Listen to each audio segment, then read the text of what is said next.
हा सत्संग संत रामपालजी महाराजांचा असून मराठी भाषिक भक्त समाजास सहज समजावे म्हणून हिंदी भाषेतून मराठी भाषेत रूपांतरित करण्यात आलेले आहे.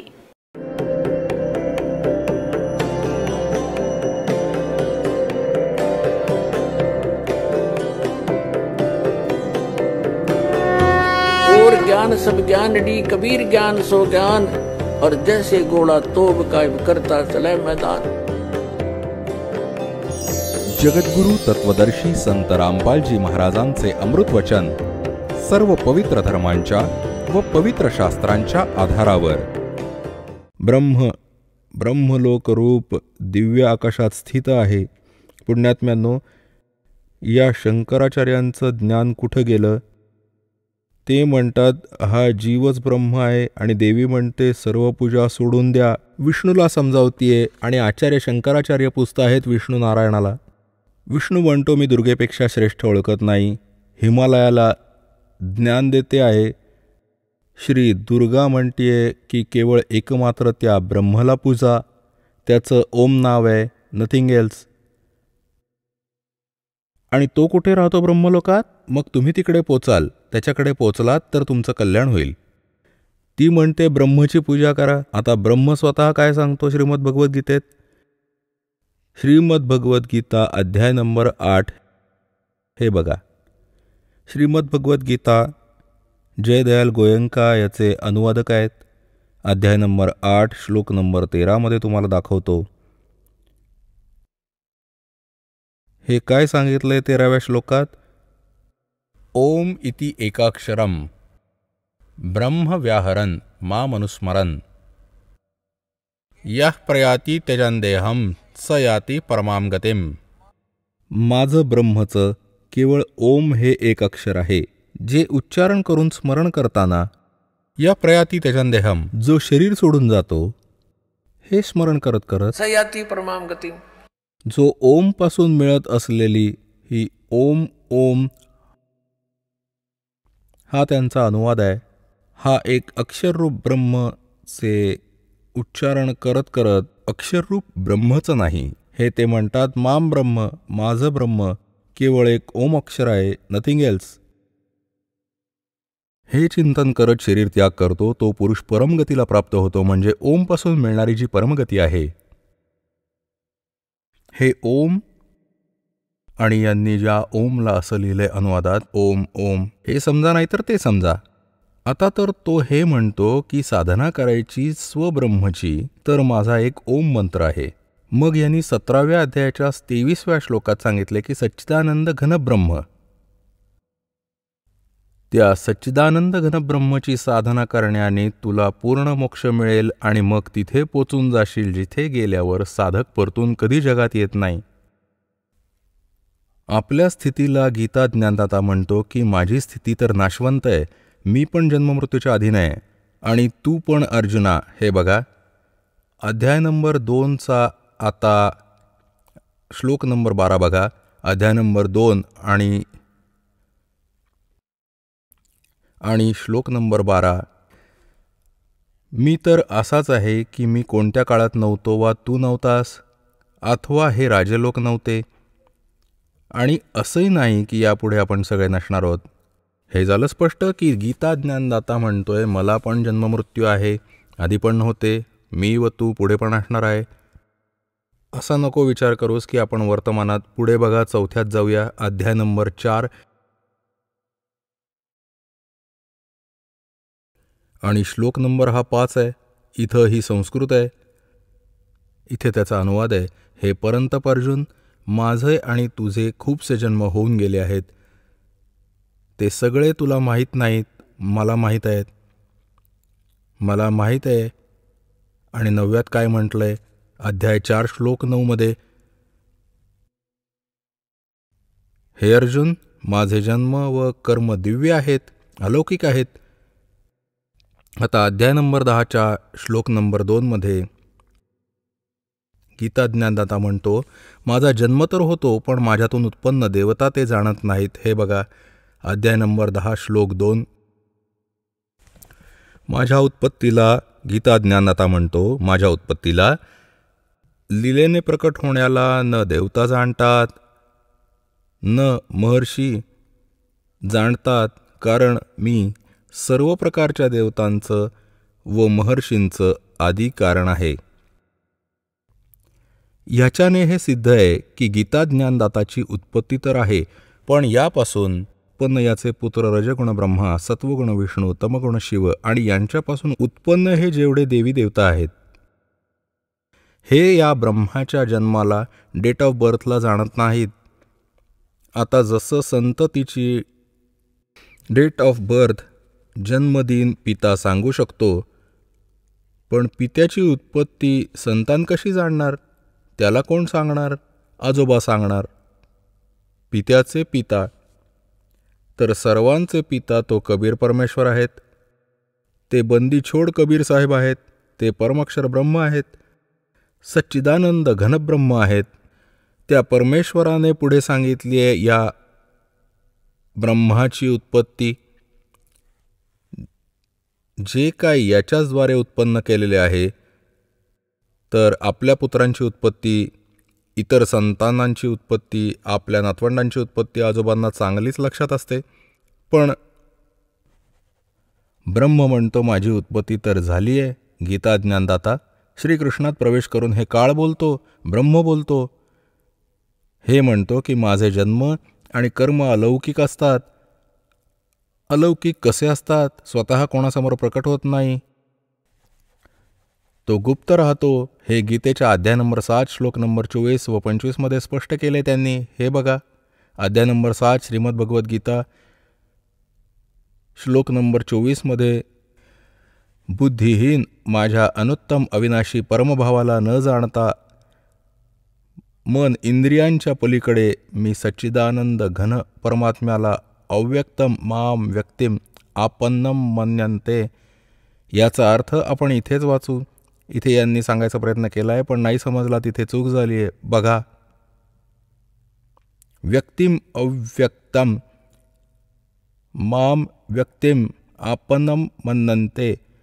अव्यक्तम माम, मी अव्यक्ताला, हे बुद्धिहीन माझ्या वाईट अनुत्तम अविनाशी भावाला, नियमाला जाणत नाहीत. मी अव्यक्ताला मी लपलेला असतो आणि मला हे व्यक्तिम म्हणजे मनुष्यरूपात, कृष्णरूपात प्राप्त झाल्याचे मानतात. I am not Krishna. का? आता 25व्यात सांगितलंय बघा, याचा इथे अनुवाद केलाय. आपल्या योगमायेने लपलेला मी सर्वांच्या समक्ष नसतो, लपून राहत असतो मी. हा अज्ञानी जनसमुदाय मज जन्मरहित अविनाशीला, अविनाशी परमेश्वराला नाही, अविनाशीला नाही ओळखत. आणि हे मला म्हणून हे व्यक्तिम, हे बघा, हा 24वा श्लोक आहे. व्यक्तम अव्यक्तम व्यक्ती आपनम मन्यन्ते माम अबुद्धया. हे बघा, बुद्धिहीन व्यक्ती मला मज अव्यक्ताला, कारण मी माझ्या योगमायेने लपून राहत असतो, हे मला व्यक्तिम म्हणजे मनुष्यरूपात म्हणजे श्रीकृष्ण रूपात, आपनम म्हणजे आलेला, प्राप्त झालेला मानत असतात. हे मला अव्यक्ताला म्हणजे मला लपलेल्याला, मला मनुष्यासारखा जन्म घेणारा श्रीकृष्णाप्रमाणे मानत असतात. I am not Krishna. कारण कृष्णाने हे तर कसं सांगितलं, त्यांनी तर जन्म घेतला होता, त्याची आई आहे, वडील आहेत, श्रीराम रूपात तोच विष्णू झाला, त्याचा जन्म झाला. तर इथे सांगण्याचा अर्थ हा आहे की हा काय सांगतोय की माझे कर्म अलौकिक आहेत आणि जन्म अलौकिक आहेत. कसं?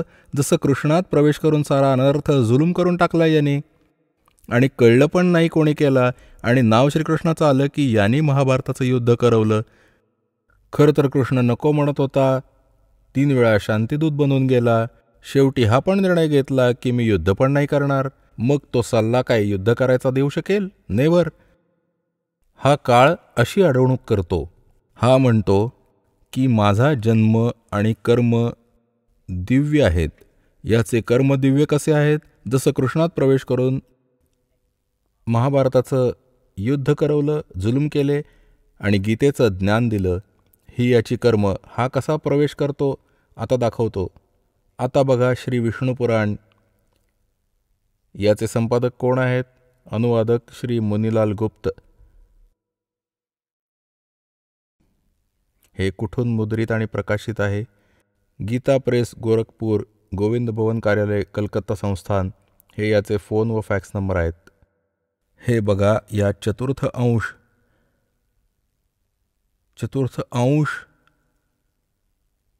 अध्याय नंबर 2 आणि 233 पानावर पूर्वीच्या काळी त्रेतायुगात एकदा महाभयंकर देव असुर संग्राम झाला. देवता व राक्षसांचं आपसात युद्ध झालं. त्याच्यात महाबलवान दैत्यसमूहाकडून पराजित झालेल्या देवतांनी भगवान विष्णूची आराधना केली. तेव्हा आदि अंत शून्य अशेष जगत प्रतिपालक श्री नारायणाने देवतांना प्रसन्न होऊन म्हणाले, तुम्हा लोकांची जी इच्छा आहे ती मी ओळखली आहे. त्या बाबतीत हे ऐका.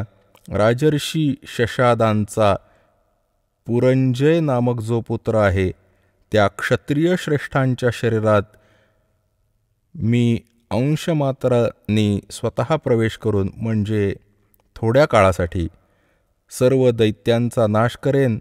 म्हणून तुम्ही सर्व पुरंजयाला दैत्यांच्या वधासाठी तयार करा. आता पुढे अजून दाखवतो. अजून कन्सेप्ट क्लिअर. 242 पानावर. हाच आहे चतुर्थ अंश. अध्याय नंबर 3 आणि पृष्ठ 242 श्री विष्णू पुराण.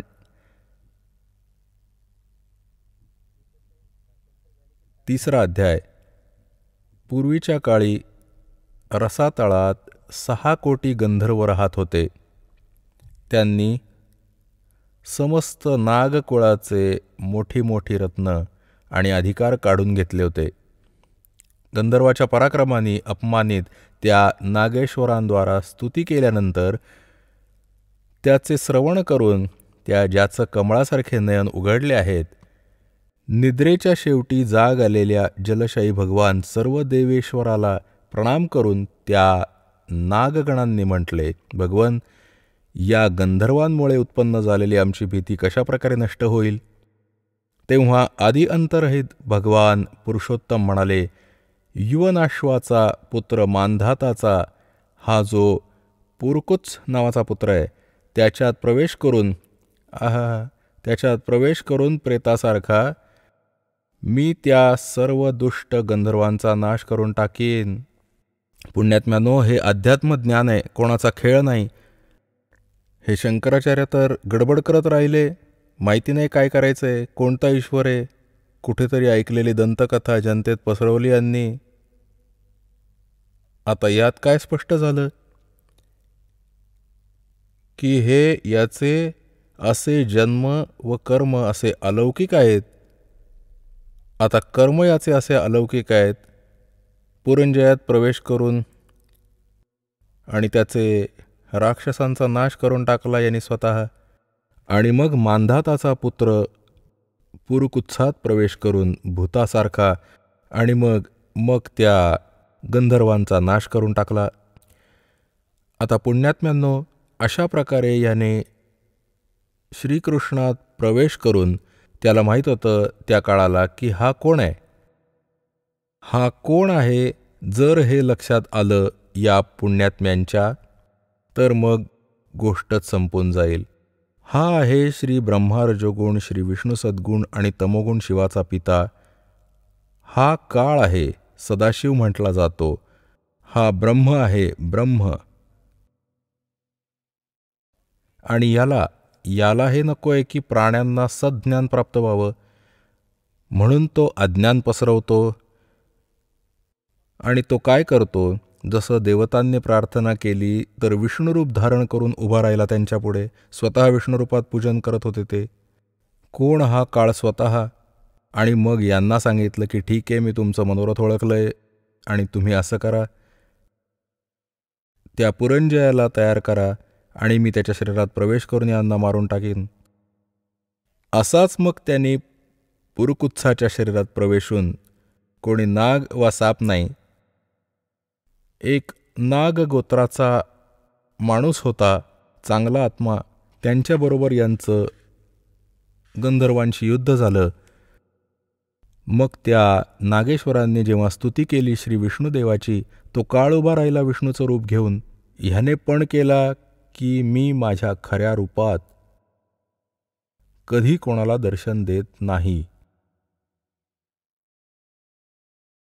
तर असं त्यांनी येऊन पुन्हा प्रार्थना केली. मग तो म्हणाला, ठीक आहे, चल मी येतोय आणि तुम्ही पुरुकुत्साला तयार करा, मानधाताच्या पुत्राला. त्याच्यात प्रवेश करून गंधर्वांचा नाश करून टाकला. तर हे असे याचे कर्म व जन्म, याचे असे कर्म अलौकिक आहेत. आणि असं गीतेचं ज्ञान बोलला श्रीकृष्णात प्रवेश करून काळब्रह्माने. हा काळब्रह्म कोण आहे?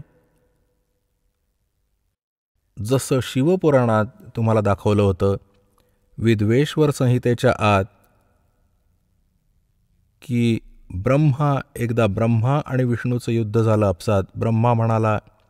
ब्रह्मा म्हणाला मी भगवान, मी तुझा पिता.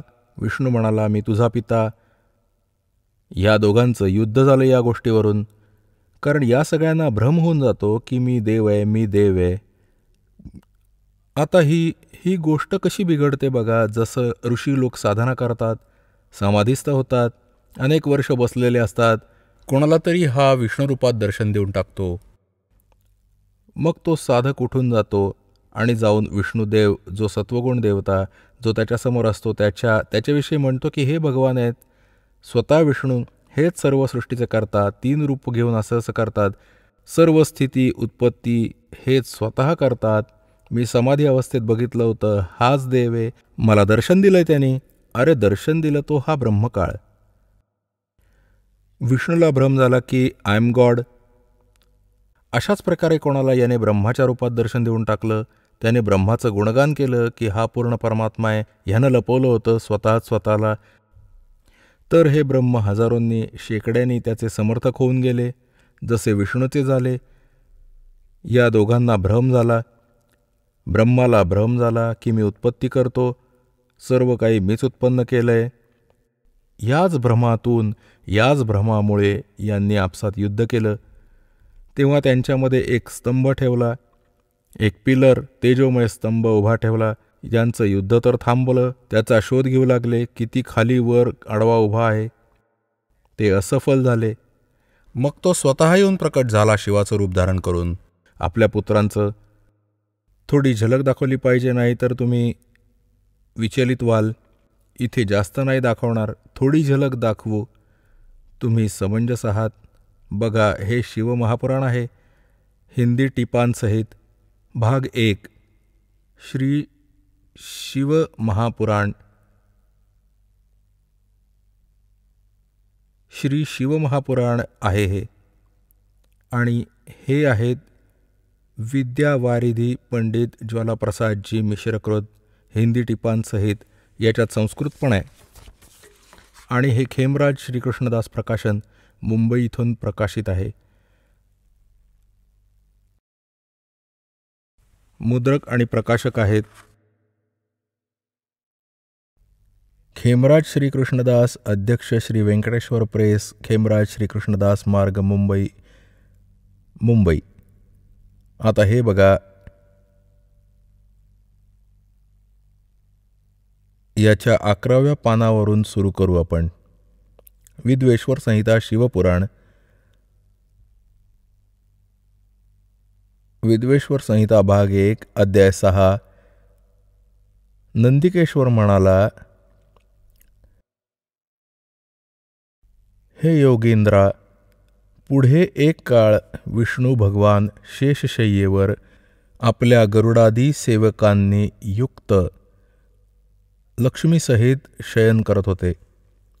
त्यावेळी ब्रह्मज्ञानींमध्ये श्रेष्ठ ब्रह्माजी आपण स्वतःहूनच तिथे आले आणि सर्व प्रकारे सुंदर अशा शय्येवर शयन करणाऱ्या कमलनयन विष्णुदेवाला प्रश्न विचारू लागले. आता ब्रह्मज्ञानी, कसला ब्रह्मज्ञानी? बघा, ब्रह्मज्ञानी त्यांनी विचारलं, तू कोण आहेस जो गर्विष्ठ पुरुषासारखा शयन करत राहिला आहेस? हे वत्सा, उठ, बघ, मी तुझा स्वामी आलो आहे.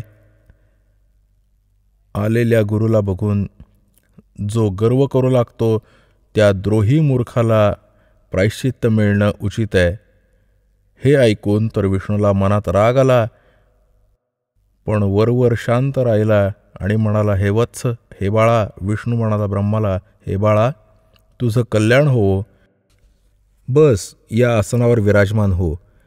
यावेळी तुझा डोळा कुटील आणि मुख वक्र का होत आहे, तोंड वाकडं का करतोस तू? ब्रह्मा म्हणाले, वत्स विष्णू, बाळ विष्णू, तुला काळाच्या प्रभावामुळे गर्व झाला आहे. हे मुला, हे बाळा, ब्रह्मा विष्णूला संबोधित करतोय, हे पुत्र, मी तुझा रक्षक आणि जगताचा पितामह आहे. विष्णू म्हणाला, हे जग तर माझ्यात स्थित आहे. तू चोरासारखं कसं आपलं आहे म्हणतोस? तू माझ्या नाभिकमळातून उत्पन्न झाला आहेस आणि अशाने माझा पुत्र आहेस. मला पुत्र म्हणणं वृथा आहे. नंदिकेश्वर म्हणाले, अशा प्रकारे ब्रह्मा विष्णू दोघंही रजोगुणाची बाधा होऊन विवाद करू लागले. तेव्हा सर्व देवता विमानात बसले त्या महाअद्भुत युद्धाला बघायला आले आणि आकाशात त्यांच्यावर फुलं उधळू लागले. वा रे वा देवता, हे आमचे देव. देवता म्हणजे चांगले आत्मे. जर दोन व्यक्ती भांडण करतायत तर काय कर्तव्य आहे एका सज्जन माणसाचं? त्यानं समजावावं, शांत करावं, वेगळं करावं, काही हानी न होवो. आमच्या देवता काय काम करतायत तर फुलं टाकत आहेत. शाबास, खूप छान काम करताय तुम्ही. हे लढून मरायला तयार आहेत आणि देवतावरून पुष्पवृष्टी करतायत. हा आहे आमचा इतिहास, जो वाचून वाचून आपण बैरे झालो आहोत, ऐकून ऐकून. आता हे तर असे देव आहेत. अशी बुद्धी असते त्या देवांना आणि शंकराचार्य आपल्याला पूजा करायला सांगतात व स्वतःही पूजा करतात. हे तर एक 4वी-5वीतली मुलं भांडतात ना. मग शिक्षक विचारतात की का भांडताय? ह्यानी त्याचा गळा पकडून ठेवलाय, त्यांनी याचा. हा म्हणतो, हा माझा बाप आहे. तो म्हटला, नाही सर, तो आधी म्हणाला की मी तुझा बाप आहे म्हणून. आणि भांडाभांडी. हे आपल्या देवाची चरित्र आणि जे तुमच्या समक्ष इतिहासात. आता जेव्हा हे दोघं भांडत होते, मध्ये स्तंभ उभा करून दिला. हा काळ असेच करतो की आपसात लढून मरतील. तुझं काम अपूर्ण राहील. मग त्यांनी त्यांना ज्ञान द्यायला सुरुवात केली. शंकर आपला पुत्र शिवाच्या रूपात आला. कधी हा विष्णुरूप धारण करतो बघा, याचा पुरावा तुम्हाला दाखवतो. मी वाचतोय विद्वेश्वर संहिता. याच्या 17व्या पानावर संक्षिप्त सार बघा. हे बघा, आता 17व्या पानावर आलोय आपण. जास्त नाही वाचणार. जास्त हवं तर वाचू शकता तुम्ही. हे घेऊन याला. विद्वेश्वर संहिता भाग 1 अध्याय 9 मध्ये. आता नंदिकेश्वर म्हणाला, अशा प्रकारे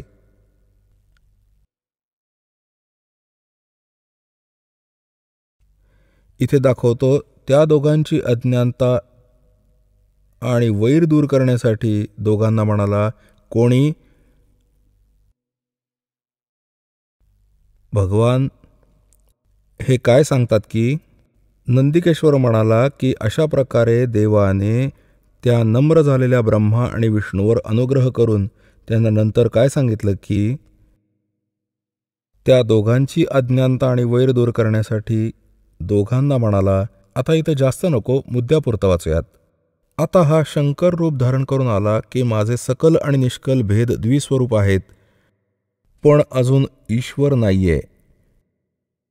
ईश्वर नाही या कारणाने की त्याची 2 रूपं नाही होऊ शकत. पहिला स्तंभरूप म्हणजे पिलर उभा करून दिला आणि मागे मूर्तिमान रूप परत स्वतःला आला, प्रकट झाला, धारण केला. याच्या ब्रह्मस्वरूप निष्कल आहे.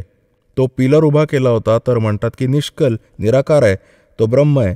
आणि ईशरूप सगुण आहे, तो परत शंकर रूप धारण करून आला. माझी ही दोन्ही रूपं सिद्ध आहेत, दुसऱ्या कोणाची होऊ नाही शकत. ह्यामुळे तुम्ही दोघांनी ब्रह्मा आणि विष्णूला म्हणतोय तो काळ भगवान. अशा प्रकारे तुम्हा दोघांना किंवा दुसऱ्यांना ईश्वरत्वाची प्राप्ती होऊ नाही शकत.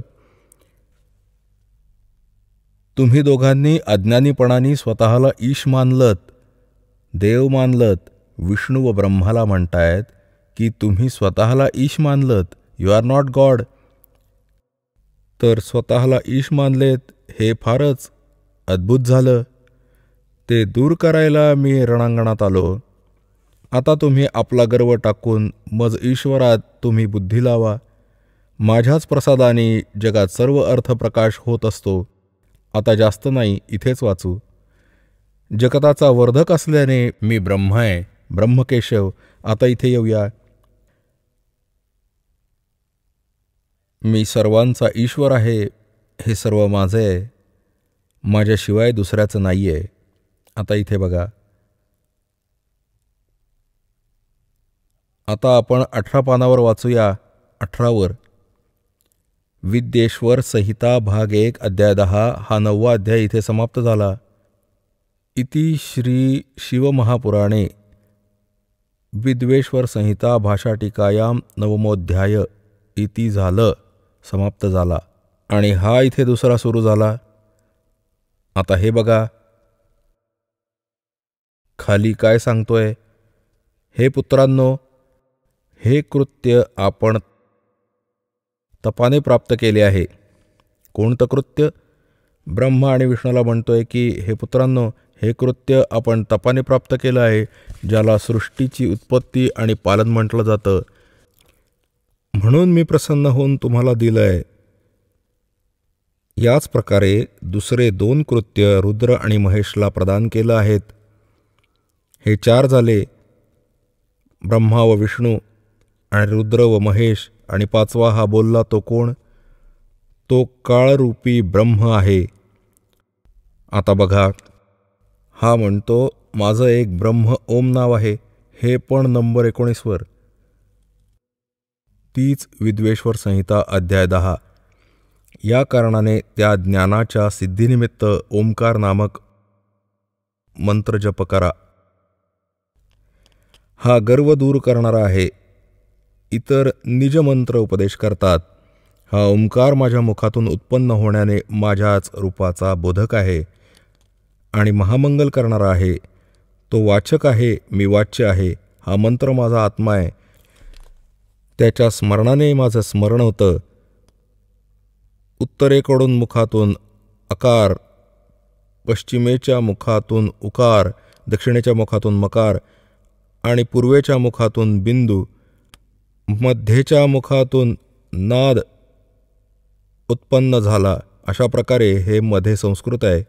अशा प्रकारे 5 प्रकारे तो निर्गत झाला. तो सगळा एक होऊन ओम असा एकाक्षर होऊन जातो. आता स्पष्ट झाला की हा ओम अक्षर ह्या सर्वांचं एक होऊन ओम असा एकाक्षर होऊन जातो. आता आपल्याला श्रीमद भगवद्गीता अध्याय नंबर 8चा श्लोक नंबर 13 मध्ये दाखवलं होतं. ओम इति एकाक्षरम ब्रह्मव्याहरन माम अनुस्मरन यः प्रयाति त्यजन्देहम सयाति परमाम गतिम. माझ्या ब्रह्मचे गीता ज्ञान पण या काळात प्रवेश करून श्रीकृष्णात प्रवेश करून बोलत आहे की जसं मानधाताचा पुत्र पुरुकुत्सात प्रवेश करून त्या गंधर्वांचा नाश केला व पुरंजयमध्ये प्रवेश करून त्या असुरांचा नाश केला, असे श्रीकृष्णात प्रवेश करून अर्जुनाला युद्धासाठी तयार केले व गीतेचे ज्ञान, वेदाचे व काही आपले अटकळ लावून त्यात आपले ज्ञान दिले. तर हे ब्रह्म बोलते, जे ब्रह्मा, विष्णू, महेश, रुद्र यांचे पिता आहेत व दुर्गा या सर्वांची माता आहे. आता हे तर म्हणत आहेत आदरणीय शंकराचार्य व सारे पवित्र हिंदू धर्माचे गुरुजन सांगत आहेत की फक्त ब्रह्मा, विष्णू, महेशचीच पूजा करा, सर्वेश्वर महेश्वर आहे. आणि विष्णूजी सांगत आहेत मी तर दुर्गादेवीचीच पूजा करतो, दुर्गाची, आणि यावर मी कोणत्या भगवानाला नाही जाणत. हे त्यांचे आध्यात्मिक ज्ञान, हे त्यांच्या देवाचे, भगवानाचे आहे, ज्याची ते पूजा करतात. दुर्गा सांगत आहे हिमालयाला श्रीदेवी पुराणात 7व्या स्कंदात 562व्या पानावर की फक्त त्या ब्रह्माची पूजा करा, बाकी सगळ्या गोष्टी सोडून द्या. त्याचे ओम नाव आहे. ओम नावाच्या जपाने त्याची प्राप्ती होईल, त्या ब्रह्मला मिळवाल जो ब्रह्मलोकात राहतो. आणि तो ब्रह्म काय म्हणतो की माझं तर एक ओम अक्षर आहे आणि त्याची साधना केल्याने ओमने होणारी जी परमगती आहे ती प्राप्त होऊन जाईल. कुठे जाणार? ब्रह्मलोकात. ब्रह्मलोकात गेलेले प्राणी पण पुन्हा पुनरावर्तीमध्ये गीता अध्याय 8च्या श्लोक क्रमांक 16 लिहिले आहे बघा. आता तर तुम्ही अध्याय नंबर 8चा आणि श्लोक नंबर 13 वाचला होता. पहिले तर तो बघू. ओम इति एकाक्षरम ब्रह्म व्याहरन मामनुस्मरन यः प्रयाति त्यजन देहम सयाति परमाम गतिम. ओम एक अक्षर, माझ्या ब्रह्मचं केवळ हे एक अक्षर ओम आहे. ओमचा अनुवाद त्यांनी असा केला आहे. असा लिहा, एकच गोष्ट आहे. तर त्याची परमगती आहे. तर ओम नावाच्या सारखी तो कुठे जातो? ब्रह्मलोकात जातो. जसं की आपण देवी पुराणात वाचलं की श्रीदेवी सांगते की तू ओम नावाचा जप कर आणि त्या ब्रह्मला प्राप्त होशील, ब्रह्मलोकात जाशील. आता ब्रह्मलोकात गेलेले प्राणी पुन्हा पुनरावर्तीमध्ये येतात बघा. हा गीताध्याय नंबर 8चा आणि श्लोक नंबर 16. हे अर्जुन, ब्रह्मलोकापर्यंत सर्व लोक पुनरावर्तीमध्ये आहेत. हे बघा, यांनी स्टार लावलाय. पुनरावर्तीला इथे परिभाषित केले आहे. अर्थात ज्यांना प्राप्त होऊन परत जगात यायला लागेल असं त्यांना पुनरावर्ती म्हणतात. ब्रह्मलोकापर्यंत जेवढे लोक आहेत त्यातले गेलेले प्राणी पण त्यांची पुनरावर्तीमध्ये जन्म व मृत्यू होतो. हे स्वतः पण स्वीकार करतो गीता ज्ञान देणारा की अर्जुन, तुझे व माझे खूप जन्म झाले, तू नाही जाणत, मी जाणतो. तर ब्रह्म यांची पूजा करणारे पण जन्म मृत्यू यात अडकत राहिला तर परमशांती नाही. गीतेच्या अध्याय नंबर 17च्या आणि श्लोक नंबर 23 सांगितले आहे की त्या सच्चिदानंद ब्रह्मला मिळवण्याचे कोणाला? जिथे जाऊन साधक परत परतून जगात कधी नाही येत.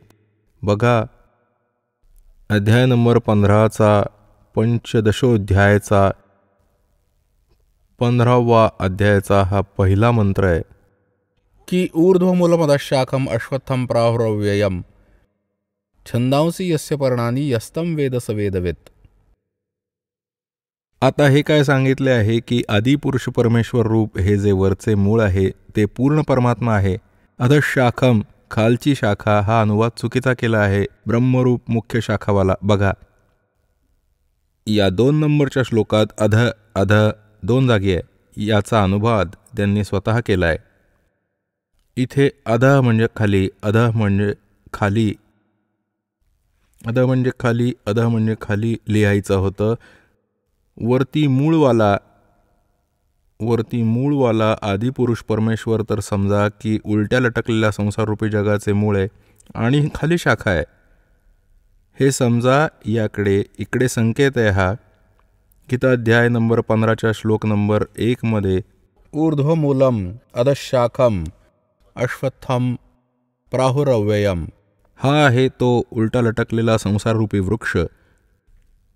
वरती मूळ व खाली शाखावाला. आता तिन्ही गुण इथे बघा. आता गीतेच्या अध्याय नंबर 15चा श्लोक नंबर 1 आपण वाचत आहोत. याचा अर्थ आहे जो वरती मूळ खाली शाखा. अगदी स्पष्ट आहे. अधशाखम इथे अडसर आणण्याचा उद्देश आहे की ज्ञान तर नव्हतंच. संसाररूपी पिंपळाच्या झाडाला अविनाशी म्हणतात. वेद ज्याची पानं सांगितली आहेत अशा संसाररूपी वृक्षाला जो पुरुष मूळसहित तत्वाने जाणतो स वेदवेद, तो वेदाच्या तात्पर्याला जाणणारे आहेत. अर्थात तो तत्वदर्शी संत आहे. सह वेदवेद तत्वाला जाणतो तो वेदाच्या तात्पर्याला जाणणारा तत्वदर्शी संत आहे. याचा अर्थ हा आहे. आणि आता जास्त न सांगता आपण फक्त हे घेऊया की 15व्या अध्यायाच्या 4थ्या श्लोकात स्पष्ट केले आहे की जेव्हा तत्वदर्शी संत मिळेल तेव्हा तत्वज्ञानरूपी माहितीच्या द्वारे त्या अज्ञानरूपी अंधाराला समजून त्याचा नाश करून त्यानंतर परमेश्वराच्या त्या परमपदाचा शोध केला पाहिजे जिथे गेल्यानंतर साधक परतून जगात कधी येत नाहीत. बघा, इथून घेऊया काय लिहिलं आहे? त्या संसार वृक्षाची तिन्ही गुणरूप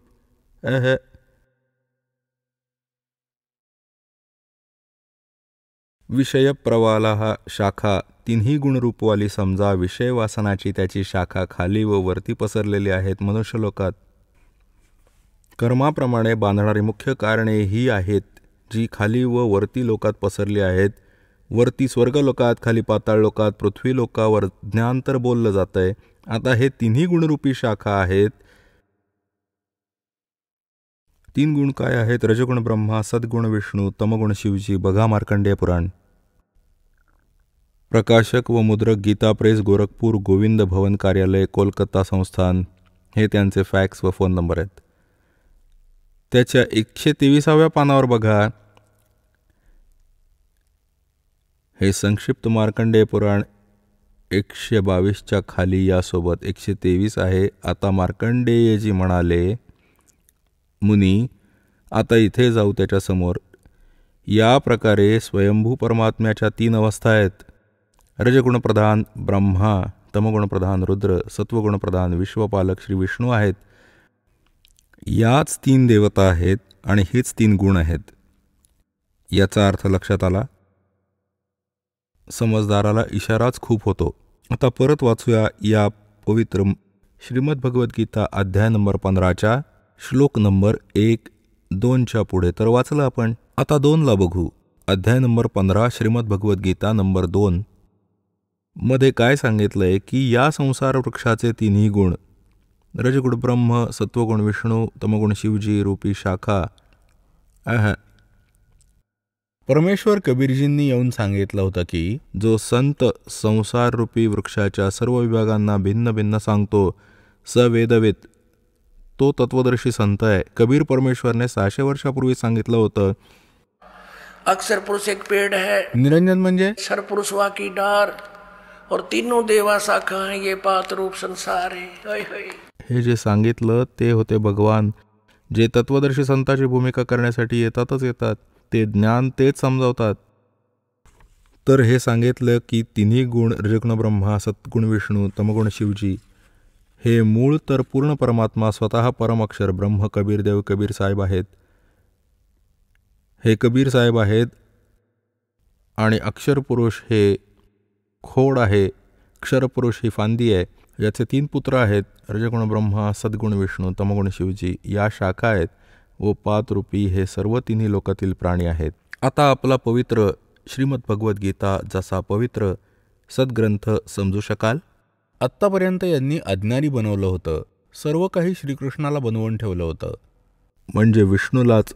बघा अध्याय नंबर 15चा श्लोक नंबर 2 आपण वाचत आहोत. आपण त्या संसार वृक्षाचे 3 गुण, रजगुण ब्रह्मा, सद्गुण विष्णू, तमगुण शिवजी, हे पाण्याने वाढलेले नाही.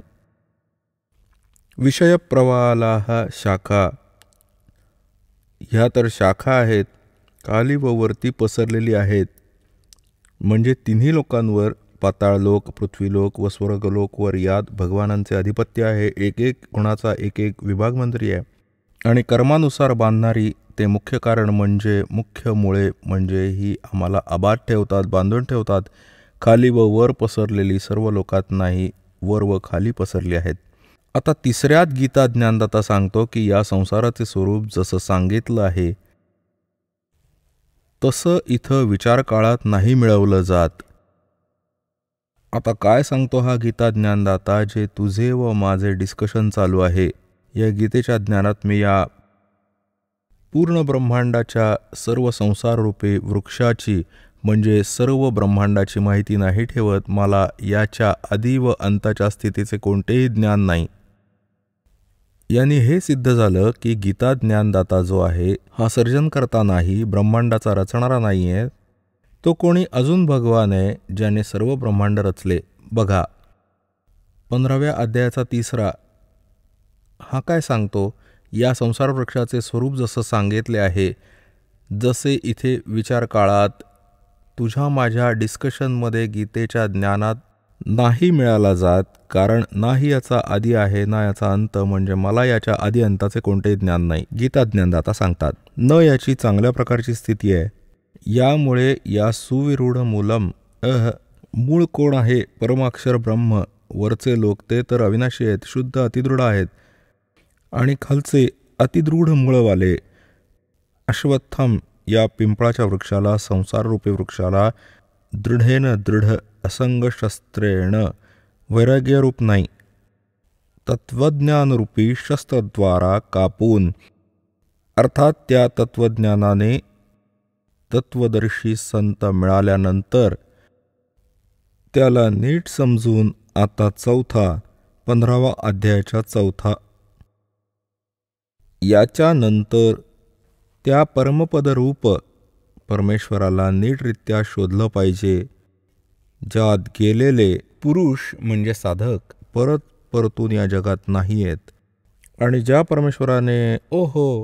परमेश्वराशी पुरातन संसार वृक्षाची प्रवृत्ती विस्ताराला प्राप्त झाली आहे, अर्थात ज्या परमात्म्याने सर्व संसार रूपी वृक्षाची रचना केली आहे, साऱ्या ब्रह्मांडाची रचना केली आहे, त्या आदिपुरुष नारायणाला मी शरण आहे. आद्यम पुरुषम. त्या आदिपुरुष म्हणजे गीता ज्ञानदातापेक्षा दुसरा आहे, त्याला शरण आहे. या प्रकारे दृढनिश्चय करून त्या परमेश्वराची प्रपद्ये म्हणजे पूजा केली पाहिजे. हे तर आपले अटकळे जसे हे करतात, ध्यान करून प्रपद्ये म्हणजे त्याची पूजा केली पाहिजे. गीता ज्ञानदाता सांगतो, कोणी दुसरा आहे तो पूज्य. पुण्यात्म्यांनो, सकाळच्या सत्संगात विषय होता की 3 परमात्मा मुख्य रूपात, 3 पुरुष, क्षरपुरुष, अक्षरपुरुष आणि परमाक्षर पुरुष. तर इथे जो परमाक्षर पुरुष आहे, आपण त्याच्याकडे संकेत करत आहोत की तो आहे, तो पूज्य आहे. तो कोण आहे? तो कबीर भगवान आहे. कबीर देव आहे, ज्यांनी 600 वर्षापूर्वी येऊन ती लीला केली होती, जे वेद सांगतात आणि आपल्या सद्ग्रंथात विद्यमान आहेत. आता या विषयाला जास्त न वाढवून दास त्या प्रसंगावर येत आहे की गीता ज्ञानदाता तर सांगतो की त्या परम अक्षर ब्रह्मची पूजा करा. त्या तत्वदर्शी संताकडे जा, जसं 4थ्या अध्यायाच्या 34व्या श्लोकात सांगितलंय. अध्याय नंबर 4चा आपण श्लोक नंबर 32 वाचूया. हा 32 या प्रकारे म्हणजे 25 पासून 31 पर्यंत या प्रकारे आणि बऱ्याच प्रकारचे यज्ञ म्हणजे धार्मिक अनुष्ठान ची माहिती ब्रह्मणे मुखे म्हणजे इथे चुकीच्या केलंय वेदाची वाणी. बघा 17व्या अध्यायाच्या 23व्या श्लोकात स्वतः ब्रह्मणे म्हणजे हे बघा अध्याय नंबर 17चा आणि श्लोक नंबर 23. यात काय सांगितलंय? ओम तत्सत इति निर्देशः ब्रह्मणः त्रिविधः स्मृतः अह ब्राह्मणा तेन वेदाः च यज्ञाः च विहिताः पुरा. आता इथे ओम, ओम, तत्, तत्, सत, सत हे 2 सांकेतिक शब्द आहेत. दास सांगेल. इति हे आहे 3 प्रकारचा सच्चिदानंद घन ब्रह्म. ब्रह्मणे म्हणजे सच्चिदानंद घन ब्रह्माचे नाव सांगितलंय. इथे ब्रह्मण म्हणजे सच्चिदानंद घन ब्रह्म हा गीता ज्ञानदात्यापेक्षा वेगळा आहे. तर इथे यांनी 4थ्या अध्यायाच्या 32व्या श्लोकात सांगून ठेवलंय, हा ब्रह्मणे शब्द आहे. ब्रह्मण मुखे एवं बहुविधा या प्रकारे खूप प्रकारचे यज्ञाः म्हणजे धार्मिक अनुष्ठान, वितताः म्हणजे विस्तारपूर्वक, ब्रह्मणे मुखे म्हणजे सच्चिदानंद घन ब्रह्माकडून आपल्या मुखकमलातून बोलले गेले ते तत्वज्ञान आहे. या प्रकारे बऱ्याच प्रकारचे यज्ञ म्हणजे धार्मिक अनुष्ठानाची माहिती इथे लिहायचं होतं. सच्चिदानंद घन ब्रह्माच्या वाणीत, कबीर वाणीत विस्ताराने सांगितले आहे. त्या सर्वांना तू कर्म जाण, जसं पण होणारं जाण. या प्रकारे तत्वाने जाणून तू त्यांच्या अनुष्ठानद्वारा, त्या साधनेद्वारा, कर्मबंधाने तू सर्वथा मुक्त होशील. आता इथे बघा 4थ्या अध्यायाच्या 34व्या श्लोकात यांनी सांगितले आहे. 4थ्या अध्यायाच्या 34व्या श्लोकात यांनी सांगितले आहे, गीता ज्ञानदाताने त्या ज्ञानाला, ते तत्वज्ञान आहे जे सच्चिदानंद घन ब्रह्माने आपल्या तोंडाने सांगितले आहे. ती कबीरवाणी ते तत्वज्ञान आहे. त्या ज्ञानाला तू तत्वदर्शी ज्ञानियांकडे जाऊन तू समज. त्यांना नीटपणे दंडवत प्रणाम करण्याने, त्यांची सेवा करण्याने आणि कपट सोडून सरळतापूर्वक प्रश्न करण्याने ते परमात्मा तत्वाला नीटपणे जाणणारे तत्वदर्शिनः म्हणजे तत्वदर्शी संत, ज्ञानी महात्मा तुला तत्वज्ञानाचा उपदेश करतील. गीता अध्याय नंबर 17 श्लोक नंबर 23 गीता ज्ञानदाता सांगतो, त्या सच्चिदानंद घनब्रह्माला मिळवण्याचा मंत्र ओम तत्सत ही त्याची साधना आहे. आणि तत्वदर्शी संत सांगेल, ओम तर त्यांनी सांगूनच टाकला आहे, सार्वजनिक आहे. तत्व सत सांकेतिक आहेत, त्यांना माहीत नाही. त्यासाठी तत्वदर्शी संतांवर सोडलेलं आहे, ते या दासाला माहीत आहे, परमात्म्याने सांगितलं आहे. तर या तिन्हीचा जप करण्याने मोक्ष होईल, पूर्ण परमात्मा प्राप्ती होईल, जिथे गेल्यानंतर साधक परतून कधी जगामध्ये नाही येत.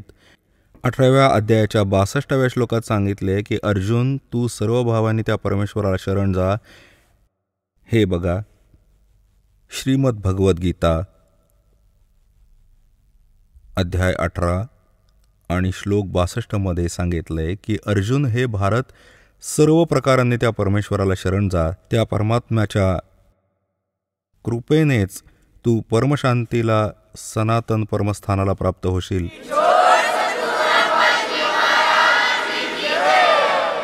चला आता आपण त्या श्रद्धाळूंचे अनुभव जाणून घेऊया, ज्यांनी जगद्गुरु तत्वदर्शी संत रामपालजी महाराजांकडून नामदीक्षा प्राप्त केलेली आहे, तसेच त्यांच्याद्वारे सांगितलेल्या भक्ती मार्गावर चालत आहेत. नमस्कार सतसाहेब.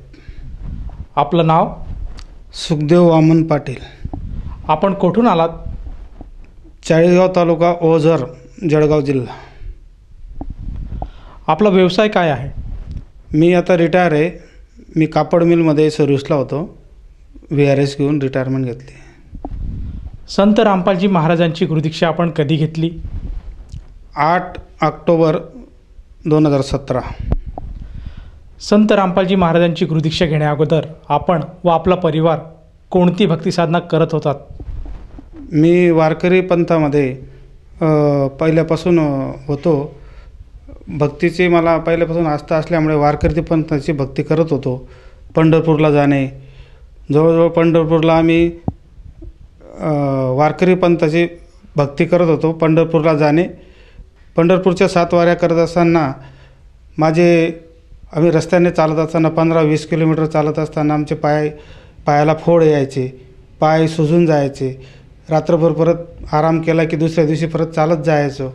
सकाळी परत चालावं लागत होतं. आणि असं करत करत आम्ही 7 वाऱ्या केल्या. आणि 7 वाऱ्या केल्यानंतर परत घरी आल्यानंतर भक्तीमध्ये आम्ही त्या पांडुरंगाची भक्ती करायचो रात्रदिवस. माझा पूर्ण परिवार आणि माझा भक्तीचा पिंड असल्यामुळे घरी येऊन आमच्याकडे वार्षिक सप्ताह असायचा. त्या सप्त्यामध्ये मी स्वतः त्याचं नियोजन करायचो. वर्षामध्ये 1 सप्ताह कीर्तनी सप्ताह असायचा, त्याचं नियोजन आणि सर्व कीर्तनकार महाराजांची देखभाल आपल्या घरीच असायची. आला कोणी महाराज की आपल्या घरीच मुक्काम करायचे, त्यांची सेवा करायची. त्यांच्याकडून त्यांचे काय जे असेल सर्व सेवा करू आणि कार्यक्रम नियोजित करून त्यांचं नियोजन करणं, कार्यक्रमाला महाराजांना बोलवणं, ने-आण करणं, या सर्व गोष्टी आपण करत होतो. आणि त्याच्यानंतर भागवत सप्ताह वर्षातून एकदा 1 महिन्याचा आम्ही लावत होतो भागवत सप्ताह. त्यासाठी आम्ही बाहेरचे महाराज बोलवायचो. 1 महिना त्या महाराजांचं सर्व नियोजन माझ्याकडे असायचं. ही भक्ती चालू होती आमची. सर, जसं तुम्ही सांगत आहात की आपण वारकरी समुदायाशी निगडीत होतात आणि वारकरी समुदायामध्ये जी भक्ती साधना असते तीच भक्ती साधना किंवा तीच भक्तिविधी आपण करत होतात. आपण वेगवेगळ्या प्रकारचे महाराजांना बोलवून त्यांची व्याख्याने, त्याचप्रमाणे त्यांचे कीर्तन याचे कार्यक्रम आपण आयोजित करत होतात आणि अशा प्रकारे आपली भक्ती साधना चालू होती. तर मला असं विचारायचं आहे की संत रामपालजी महाराजांची हे जे ज्ञान आहे किंवा हा संत रामपालजींचा मार्ग आहे, हा आपल्याला कसा कळाला आणि आपण या मार्गात कसे जुडले गेले? आमच्या शेजाऱ्याचं घराचं बांधकाम चालू होतं. घरचं काम पूर्ण झाल्यानंतर चाळीसगावला जो सत्संग आला संत रामपालजी महाराजांचा सत्संग होता चाळीसगावला आणि त्या सत्संगचं पॉम्पलेट घेऊन ते कॉन्ट्रॅक्टर त्या मालकाकडे आले ज्यांनी नवीन घर बांधलं होतं आणि त्यांना ते पॉम्पलेट दिलं. त्याच्या बाजूलाच आमचं घर होतं शेजारी. मी पण दिसलो त्यांना आणि त्यांनी माझ्या हातात पण ते पॉम्पलेट दिलं आणि सांगितलं की भगतजी तुम्ही या कार्यक्रमाला या, 3 दिवसाचा कार्यक्रम आहे चाळीसगावला आणि तो अटेंड करा. मी त्यांना सांगितलं की ठीक आहे, मी कार्यक्रम अटेंड करतो. त्यांनी मला पुस्तक देण्याचा प्रयत्न केला. पुस्तक घ्या भगतजी, वाचा आणि कार्यक्रमाला या. 6, 7, 8 3 दिवस कार्यक्रम होता. मी सांगितलं मी ती सत्संग पाहतो, नंतर पुस्तक घेतो. मी पुस्तक घ्यायला सुद्धा तयार नव्हतो. पुस्तक मी घेतलं नाही. सांगितलं की मी कार्यक्रम अटेंड करतो आणि नंतर पुस्तक घेतो. या पद्धतीने त्यांनी मला कार्यक्रमाला बोलवलं आणि त्या कार्यक्रमामध्ये 3 दिवसाच्या सत्संगामध्ये मी काटेकोरपणे सकाळ संध्याकाळ दोघं टाईम सत्संग होता आणि 3 दिवस अटेंड केला.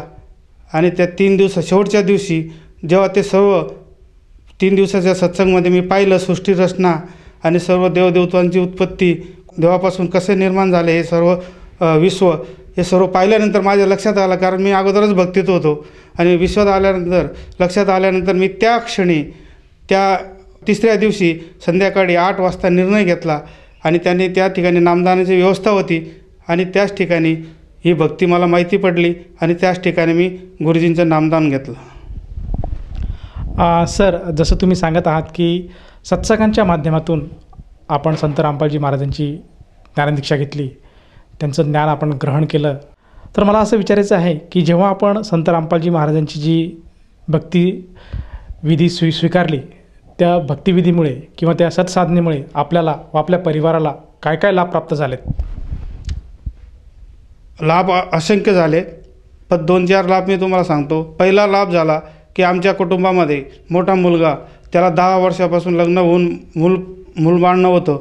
आम्ही इतर तर खूप दवाखाने वगैरे करून थकलो होतो आणि शेवटी ही भक्ती मिळाल्यानंतर मी गुरुजींना एक अरदास लावली की भगवंता, जर तुम्ही खरंच भगवंत आहेत तर माझ्या घरात मी 10 वर्षापासून मूलबाळासाठी आम्ही फिरतो आहे. आमचा खूप खर्च पण झाला, 2-3 लाख रुपये खर्च झाले होते आणि आमच्या घरात जर तुम्ही मला या मुलाच्या मार्फत नातू दिला तर मी खरोखरच अजून माझी भक्ती दृढ करेल आणि या भक्तीमध्ये पूर्णपणे वाहून घेईल. आणि ही अरदास लावल्यानंतर भगवंतांनी 12 महिन्यामध्येच त्या मुलाला, आमच्या सुनबाईला मुलगा झाला आणि अतिशय चांगल्या प्रकारचा मुलगा, आज तो 2.5 वर्षाचा आहे.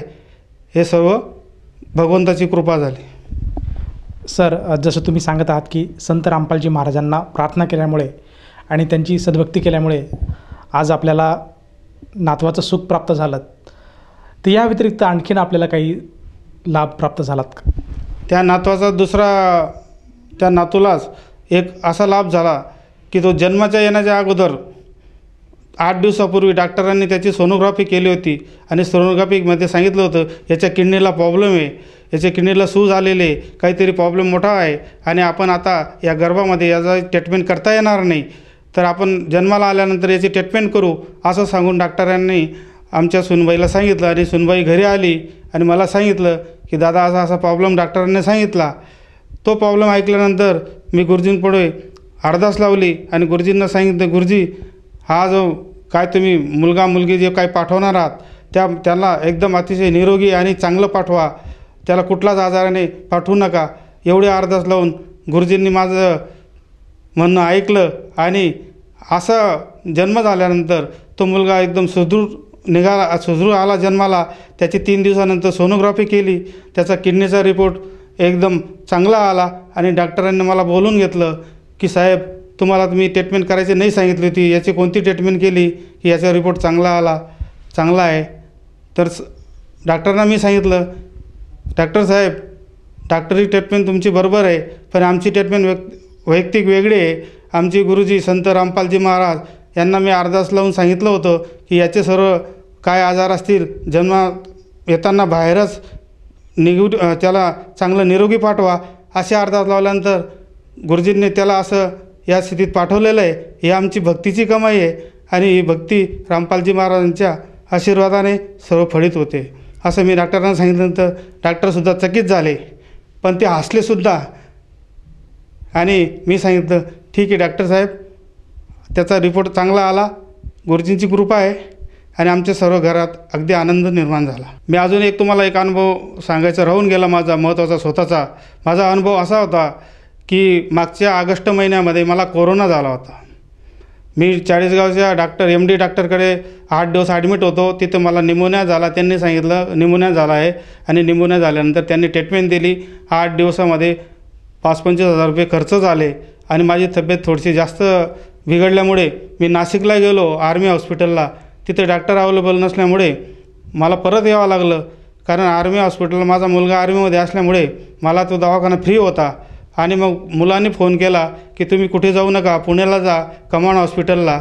आणि मला गाडीमध्ये टाकून मला बसता येत नव्हतं. मी झोपून गेलो गाडीमध्ये.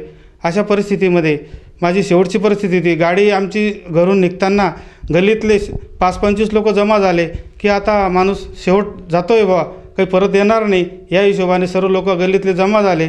आणि माझी गाडी ती पुण्याला गेली. 4 वाजता निघाली. रात्री 10:30-11ला ती पुण्याला पोहोचली त्या हॉस्पिटलमध्ये.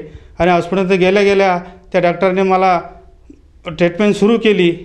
आणि ट्रीटमेंट सुरू केल्यानंतर 3 दिवसामध्ये तिसऱ्या दिवशी सकाळी 5 वाजता गुरुजींच्या स्वरूपात गुरुजींचं मला समोर 5 वाजता गुरुजी स्वप्नात दिसले मला. आणि गुरुजींनी सांगितलं बेटा घबरना नाही, हम तुम्हारे साथ है.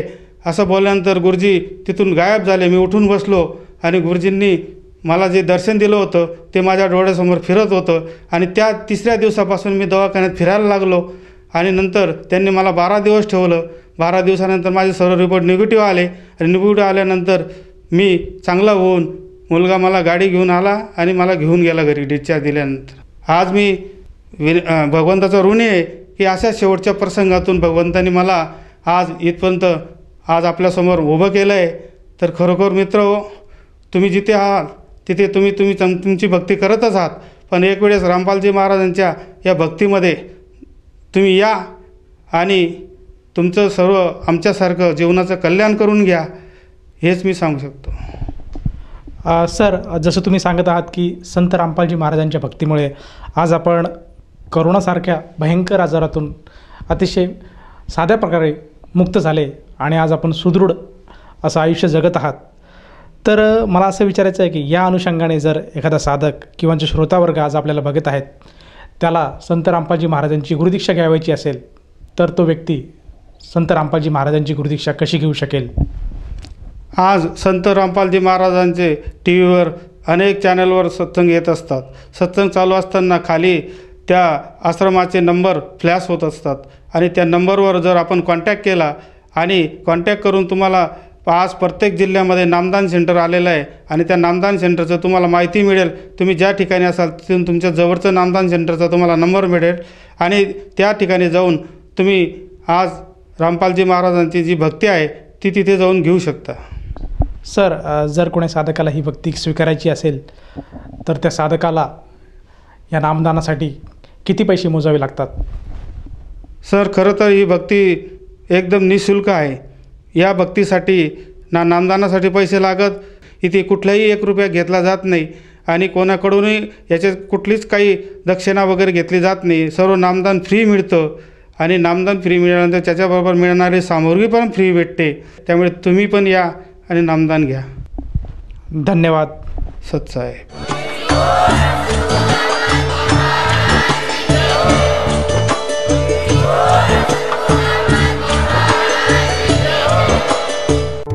आपण ऐकत होता जगद्गुरु तत्वदर्शी संत रामपालजी महाराजांचे मंगल प्रवचन. निःशुल्क नामदीक्षा प्राप्त करण्यासाठी आणि अधिक माहितीसाठी संपर्क करा 7030303951 7030303952. आमची वेबसाईट आहे www.jagadgururampalji.org. सर्व पवित्र धर्मांच्या पवित्र शास्त्रांवर आधारित प्रमाणित अनमोल पुस्तक ज्ञानगंगा किंवा जगण्याचा मार्ग यापैकी कोणतेही एक पुस्तक निःशुल्क मागविण्यासाठी आम्हाला आपले पूर्ण नाव, पूर्ण पत्ता पिनकोड सहित आणि फोन नंबर लिहून 7030303951 7030303952 या नंबरावर SMS करू शकता किंवा आम्हाला 7030303950 या नंबरावर WhatsApp देखील करू शकता.